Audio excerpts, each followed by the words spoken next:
Family and fellow soldiers, I'm the professor, and this is the moment of truth.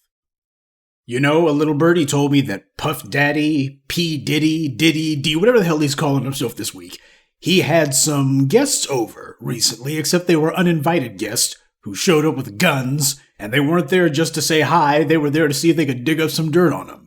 So the feds raided P. Diddy's place, and of course he had all of this hysteria and people having rumors flying left, right, and center. Was Puff Daddy arrested? Oh, you can tell that that's something the white media wanted out there. Puff Daddy getting arrested. Of course, he wasn't arrested, and yet the white media couldn't get enough of putting that out there. That was a headline that would make them get absolutely giddy. Oh, yes, they got another nigger caught up in the dragnet. Now, before I go any farther, because I know that there's some people who are thinking this, I cannot believe that I'm going to be in the position of saying, hold your horses on P. Diddy of all people. This isn't about him. But the reason I'm talking about him for this morning's briefing is the white media is going out of their way to put all these extras on it.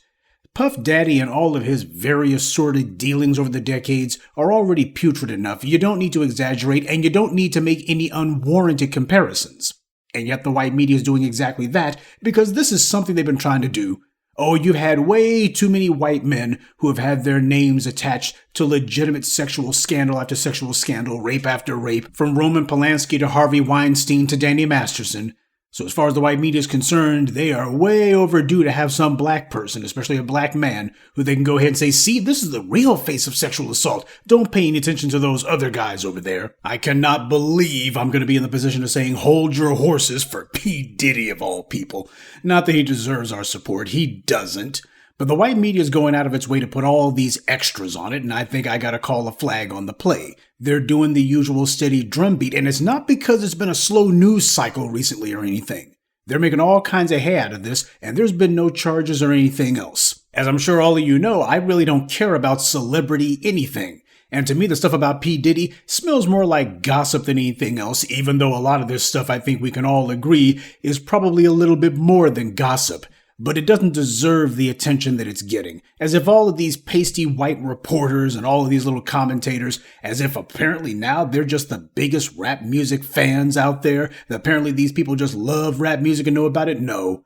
They're using this because he's a high-profile black person and it suits their narrative. White media is busy making sure that they put the right spin on it. They're talking about him already as guilty. Whereas with white suspects who were accused, we hear the white media saying, well, these are still only accusations at this point. They make sure to tell everyone it doesn't matter how scurrilous the accusations are or even how damning the evidence. You have to reserve judgment until after trial. You can't rush to judgment.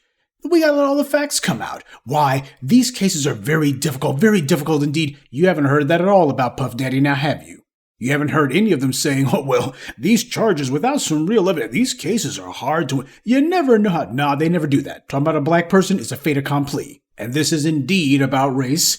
Because if this was a white celebrity of any ilk that we were talking about, then the white media would be saying everybody's got to reserve their judgment until after trial, by which time the white media has long since moved on to the next black man who's been accused of something. Or as in the case of Cosby and OJ, they don't look ahead to the next black man, they look back at the last black men who were accused of something. You gotta make sure you remind people, keep that steady drumbeat up.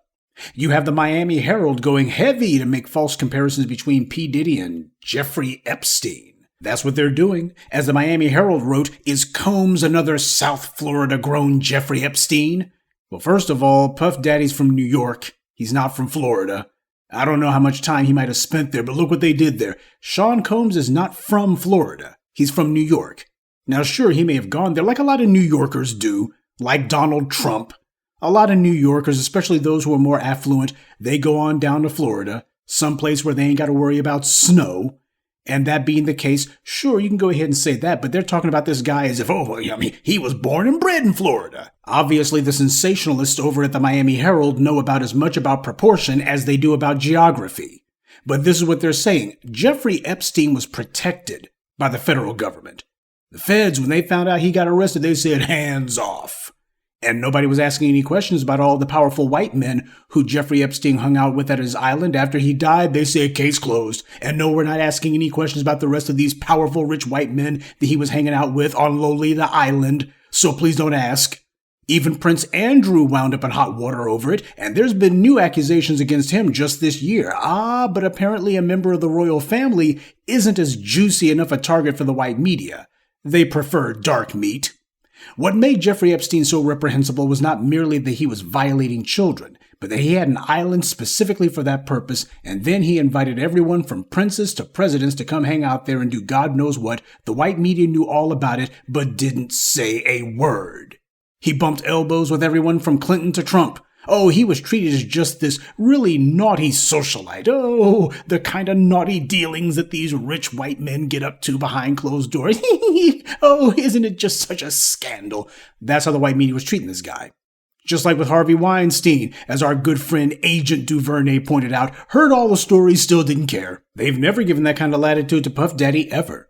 They called him the bad boy of rap music for a lot of reasons, but it wasn't cute. That wasn't just a cute little nickname. They're sitting here, gun charges, criminality, you know how those niggers are. Yeah, that's what they were doing. But part of the Miami Herald's attempts to try to make some sort of comparison between Puff Daddy and Jeffrey Epstein is they said that Epstein owned a private island, and so does Diddy. If you're trying to look for celebrities or famous people who have a connection with Epstein just based on a private island, Bill Gates also has a private island, a couple of them.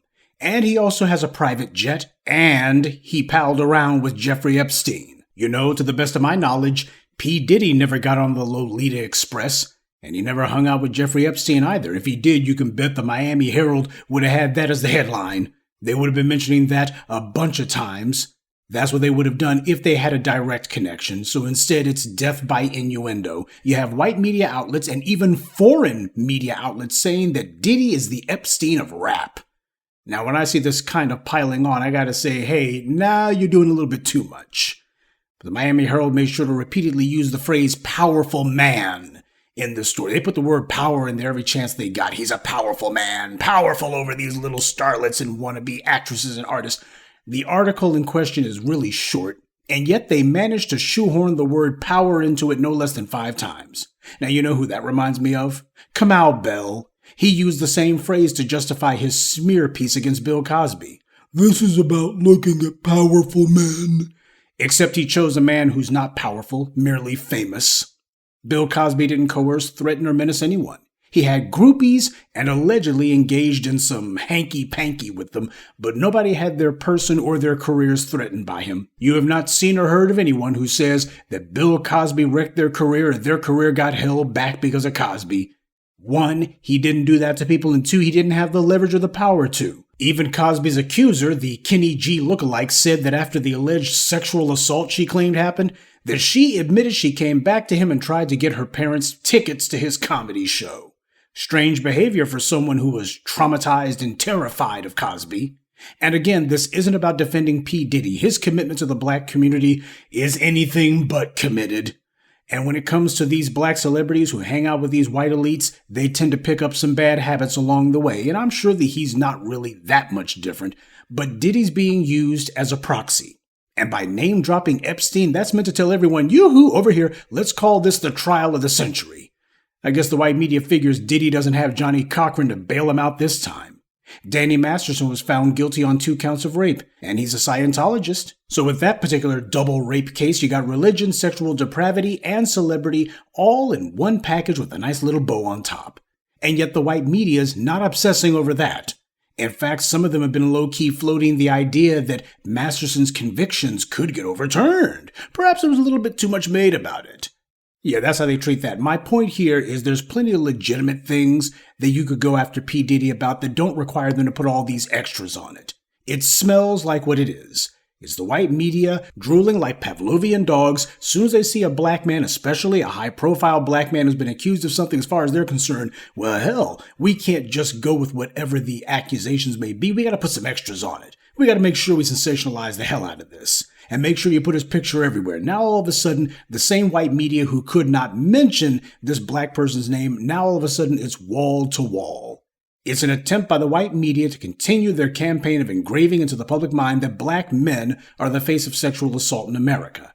And that when you spot one, you just call him the next Epstein and away we go. But you know what? I'm not going to be losing much sleep over whatever happens to P Diddy any more than I lost a wink of sleep about Tiger Woods, O.J. Simpson, or the rest of them. These black celebrities just keep trying to indulge the delusion that somehow they've escaped blackness because they're rich and famous and they get invited to the nice little parties up in the hills so they can see these white producers along with these white prostitutes that hang around these places. And as far as they're concerned, they made it. They made it out of blackness.